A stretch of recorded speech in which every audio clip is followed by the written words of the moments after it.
Hello, my name is John. Welcome to Dock Chat, the podcast that brings you the stories of the unique community of people who work, live and play in the historic Dockyard, Chatham. In addition, we will take a look at exhibitions, events and attractions at the Dockyard. In this episode, we hear from Vikkie Mulford, Public Engagement Officer and Dockyard40's Co-ordinator. In part 1, Vikkie talks about her links with the Dockyard and shares some of her memories. So I have family links to the Dockyard. My granddad did a 4-year electrical fitter apprenticeship here between 1944 and 1948. But he then left the Dockyard. He joined the Merchant Navy for 4 years and then basically spent the rest of his career up at GEC, what is now BAE Systems. I think my biggest regret is probably not asking him enough about it, and he died in 2018. He used to tell me stories about getting his bike stuck in the rail tracks in the Dockyard. But other than that, I generally don't really know much about his time in the Dockyard. I did find a photograph of him in the archive, which was really exciting. And a greater link even than that is my great-grandfather, Sidney Raine, who essentially spent his entire working life in this Dockyard, from apprenticeship, which he started, I believe, in 1925. He apprenticed shipwright. He then went into welding, and there's a kind of a few job titles that we know about, but then some we don't necessarily. He also spent 4 years in Malta, so he was seconded to their Dockyard after the Second World War. So he went out there in 1948, came back in 1952 to help rebuild after the war. And I know that when he came back, he was essentially tutoring apprentices. And I only found this out by accident because one of the volunteers here, one of the Historical Society volunteers, Alan Rayner, happened to be one of those apprentices. And he came along to an oral history day we did a couple of years ago. By pure chance, he had a book open on a page with a photograph of a group of apprentices. And my great-grandfather was at the end, and it said apprentices and instructors, 1954, something like that. And I said, "That's my great-grandfather." And Alan went, "Oh, what, Sid?" And I said, "Yeah."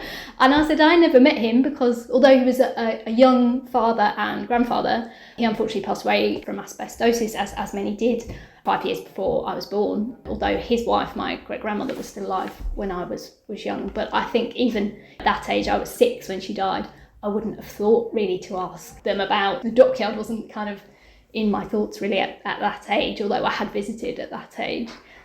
Yeah, so Alan just happened to have this book on him. I saw this photograph, and yeah, so it turns out he taught Alan as an apprentice, and then later on in his Dockyard life, so this was a job that we had no idea he retired as an estimator in the Dockyard, and Alan also trained as an estimator, and Sidney trained him basically later in his Dockyard career.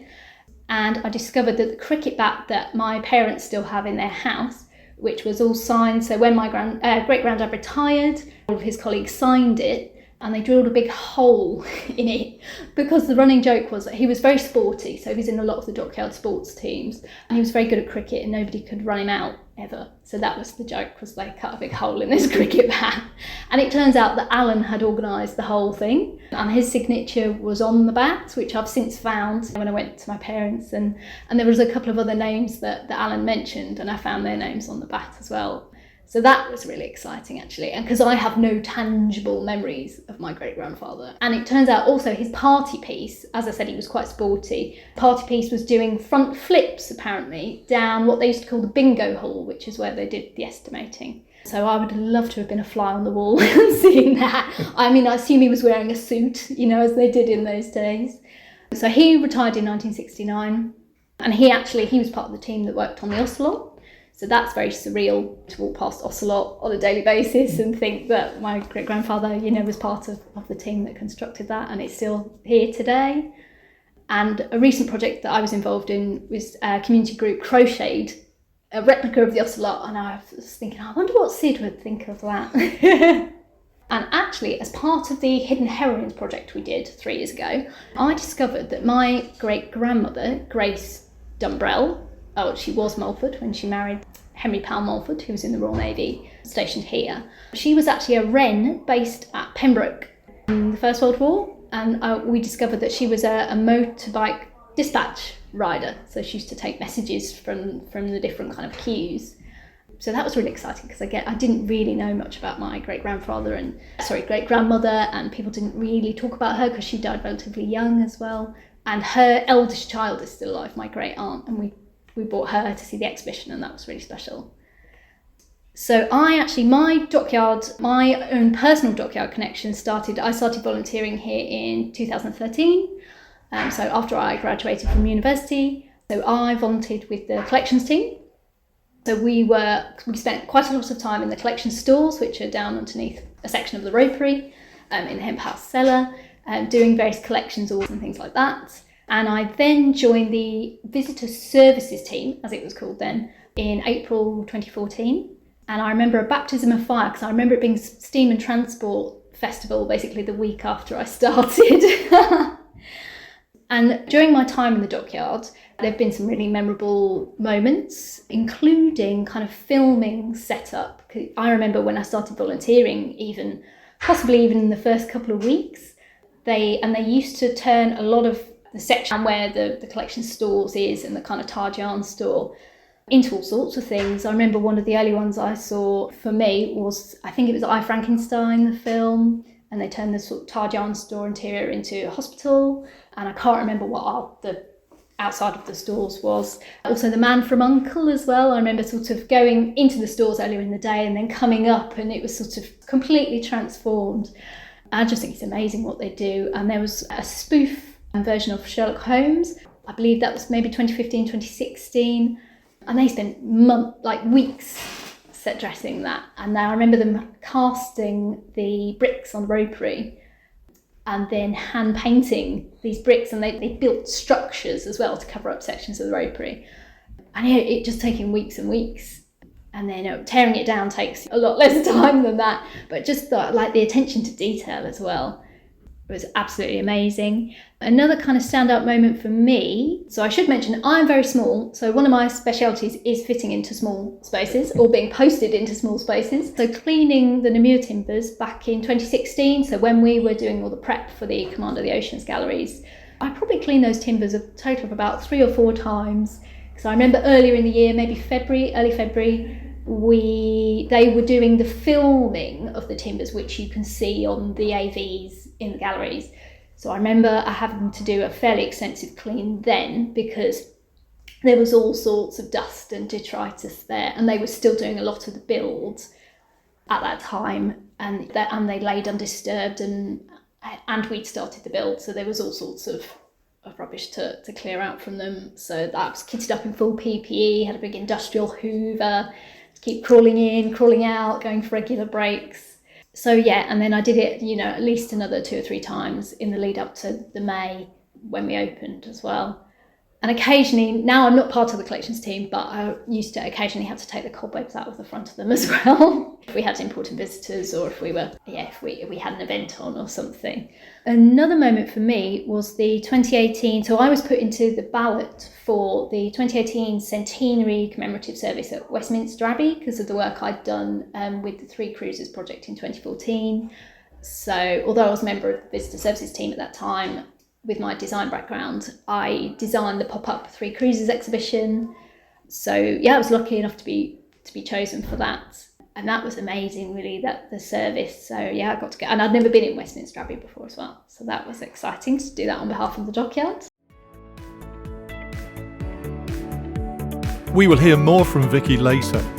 To find out more about visiting the Dockyard, go to the website, which is easily accessible by typing Historic Dockyard Chatham in your browser, or if you want the website address, it is thedockyard.co.uk.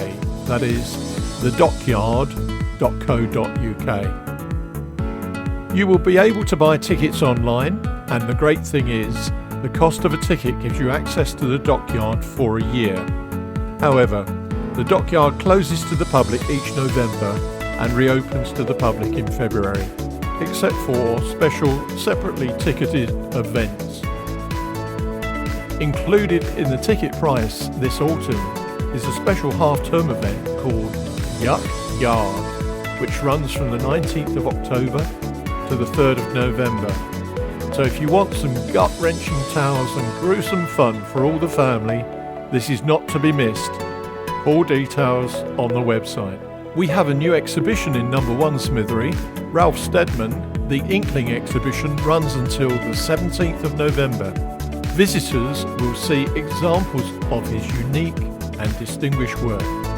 He has illustrated some of the greatest British novels of all time, including Treasure Island, Alice in Wonderland and Animal Farm. This exhibition is included in the standard ticket price.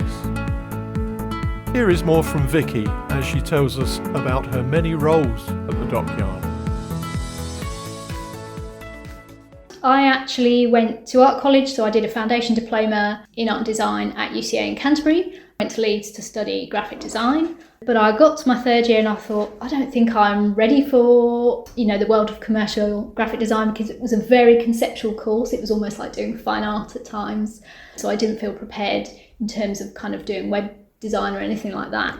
But in our 3rd year, we put on this design symposium and exhibition, a small group of us that did it. And I started thinking, I've always loved research, and how can I combine my love of research and history and art, kind of creative subjects, as one role? So then I started thinking about the idea of curation, but then I thought, how do I get into that? Because that's not a route, I hadn't taken the sort of traditional route in studying history, or I did come close to not going to art college and studying history instead. Or I didn't have a museum studies masters either, which was, at that time still considered the sort of route into museums and heritage sector. So I moved back to Kent and I started volunteering in various local museums that I could easily get to. So I was volunteering at the Beanie in Canterbury, doing various kind of collections audits. I essentially spent, I think it was about 9 months in a cupboard photographing taxidermy and you're kind of documenting their condition and things like that for their records in one of their stores. They have a store by the old ruined castle in Canterbury. So that was my kind of first introduction into kind of museums, behind the scenes work, if you like. I also spent time auditing their social history collection as well, basically when it got too cold to be in the Oast House store, and we moved over to what was Canterbury Heritage Museum, where Rupert Bear and the Clangers and Bagpuss used to live. I was also involved with kind of exhibition install and curation, so I got really good experience doing that. They had a National Gallery touring exhibition, and when I was volunteering there in 2014, 2015, the execution of Maximilian. So that was a really exciting thing to be part of. I also volunteered at the Fleur de Lis in Faversham, which is a very small volunteer-run museum, basically.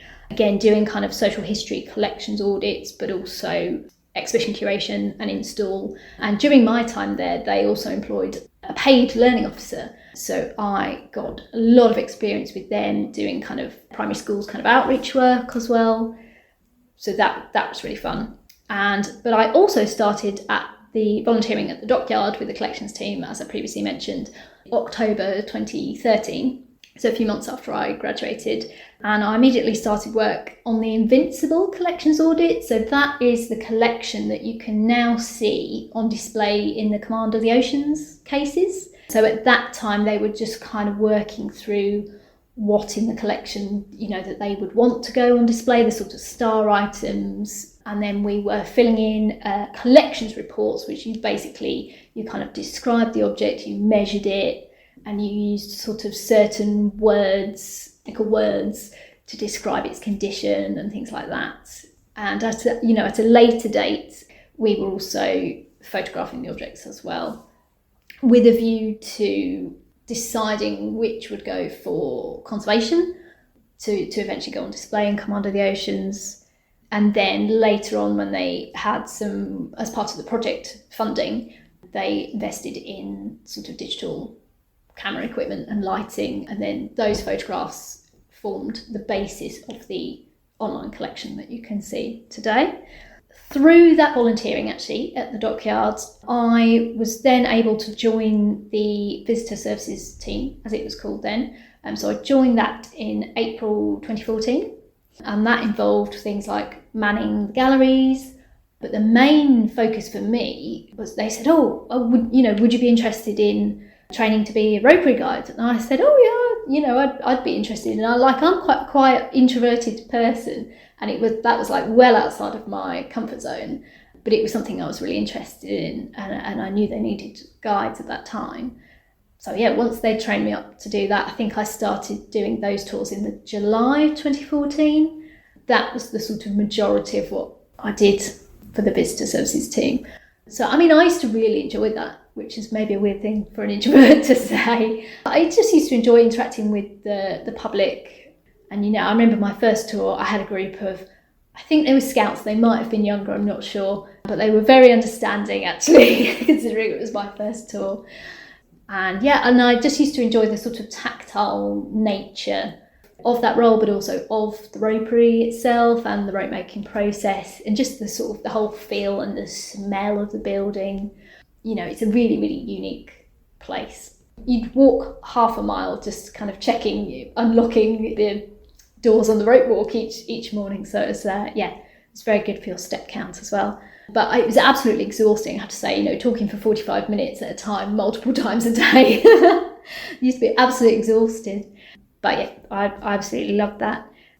And it was from there, so I actually carried on, whilst I was working on the visitor services team, I did carry on volunteering at the Dockyard. I essentially lived here in a way. So at that time, they were slightly more advanced with the Invincible collection audit. So they actually had a project officer in place, so I volunteered with them and the team of volunteers that they had.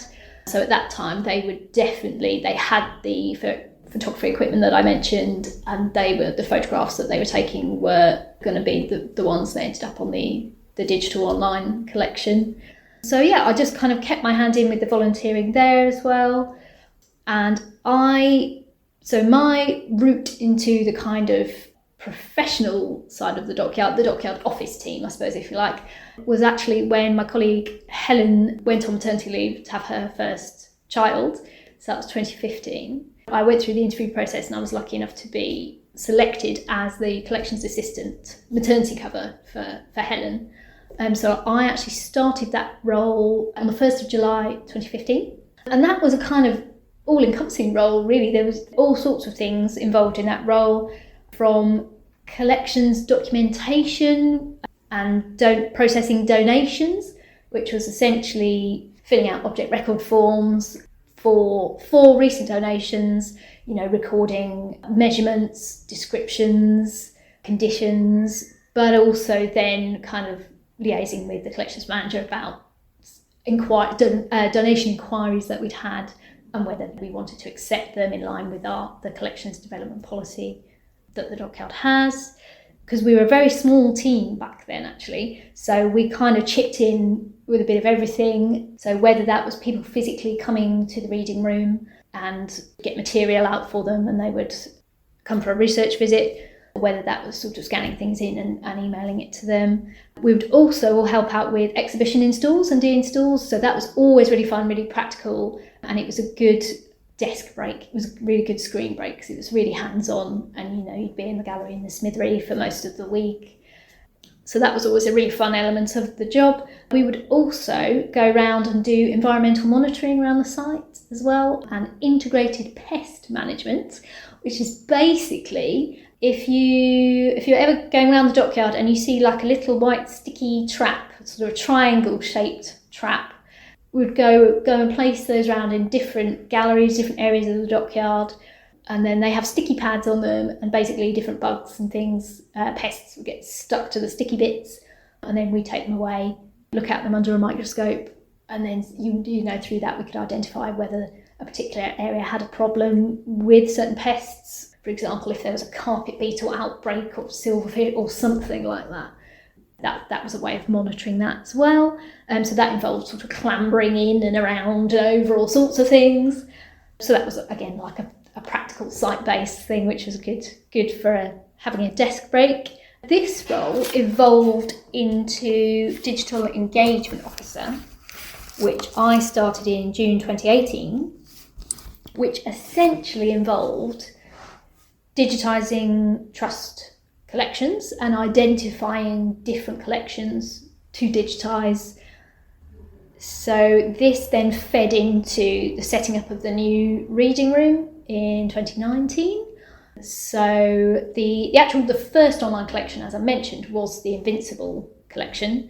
So I essentially sort of took over the end of the project role and got that collection online as the first one. And then we went into working on the reading room. So that was also physically locating the actual reading room from its old home to its new home in the fitted rigging house. So we were always still in the same building, but we've just moved location into a much better environment, because if anyone knows the old reading room, you'd be in there in the winter in as many layers of clothing as you could physically get on and that you owned, and you'd have ski gloves on, and it'd be absolutely freezing cold. It'd be quite pleasant in the summer, but freezing cold in the winter. So yeah, just kind of relocating that collection to a much better environment. And also, I suppose another memorable moment, 2018, The Beast from the East, we were packing up that old reading room and it was so cold. And I trudged in, because I now live walking distance from the Dockyard. So I trudged in the snow that whole week, and I remember having members of the VisX team helping me that couldn't do their usual jobs. And we were all in the reading room packing up all the books and filling out all the spreadsheets with labelling all the boxes. So yeah, and that was all part of a wider fitted rigging house funded project. So that was a really key collection to get online in terms of access as well. And I worked with a lot of the volunteers to set up the new space, which is the space that you see today at the back end of the Steam Still and Submarines gallery. So that role ironically, the digital engagement element of that role didn't really kick in until COVID. So COVID happened, we were all sent home, and we just installed our latest temporary exhibition, which was Tattoo at that time. And then I worked really closely with the marketing team, actually, just to try and get things like the Tattoo exhibition online and to different audiences, because we couldn't physically have visitors through the door, we couldn't physically be in. And I was also starting to use the collections material that we already had digitised, trying to find kind of innovative ways that we could engage different audiences with this material. So there was like a weekly curator battle on Twitter that we got involved with. We launched the Warship Wednesday blogs actually during COVID. And I remember going, when we could go in, say 1 or 2 days a week, I remember going with a big list of things to scan, squirreling up to the archive, and then getting through my scanning list and then going home again. So yeah, really, as I say, the digital engagement element of it was sort of aided by COVID in a way. And it was actually surprising the amount of digitised collections we had available to us, which was really fortunate actually. And we started to engage with some national awareness days, which is not something we'd ever done before. Bizarrely, something that did really well was World Horse Appreciation Day, because we had these images of shire horses that used to deliver beer. They had whitbread carts, even into the late 70s when they were doing the nuclear submarine refits, and they would deliver beer to the basins down there. It turns out people love a horse. And we used to have heavy horses in the Dockyard, and there were lots of memories linked to that as well. And that was even into the 90s as well, that the heavy horses were here, and and especially local people have memories of that as well. So it was really interesting to see the different ways that we could connect with people. So the digital engagement officer role morphed into digital and public engagement officer. So that was from about March 2022. And so that was a hybrid collections and public engagement role. So I kept the sort of digital collection side of the collections role, so continuing to work on online collections. And at that time, the primary focus was the Des Pawson Rope collection. So also at that time, they were redoing the Ropery gallery, kind of refurbing it. And so the collections team were auditing the Des Pawson Rope collection and deciding kind of on the star items that would go on display, and they formed the basis of the online collection. So that involved kind of photography, but also editing photography, and a lot of data entry and collections records we have a collections management system called Vernon, which I have spent many hours entering data into over the years.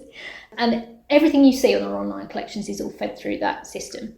But on the other side of it, so the public engagement element of this role that started to come in was kind of starting to look at the access work that we do here. So when I say access work, we mean things like British Sign Language tours, but also audio described tours for the visually impaired, and relaxed openings for neurodiverse families.